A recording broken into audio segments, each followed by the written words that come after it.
Vaše rastliny trápia nebezpečné plesne a žltnúce škorny na listoch? Pravdepodobne robíte túto veľmi bežnú, no deštruktívnu chybu pri polievaní. Až 9 z 10 záhradníkov polieva svoje plodiny úplne nesprávnym spôsobom.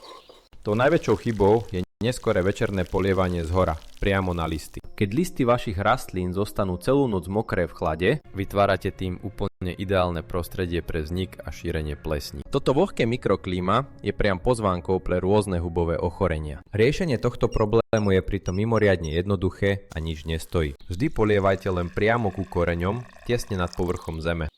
Používajte záhradnú kanu s dlhým hrdlom, aby ste nenamočili stonky. Najlepší možný čas na polievanie záhrady je vždy skoré ráno.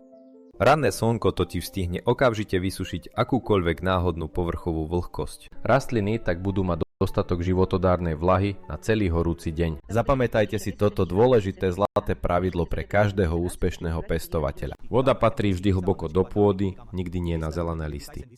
Vyskúšajte tento overený spôsob polievania už pri najbližšej návšteve záhrady. Vaša úroda bude zdravá, bohatá a vaša záhrada vám poďakuje.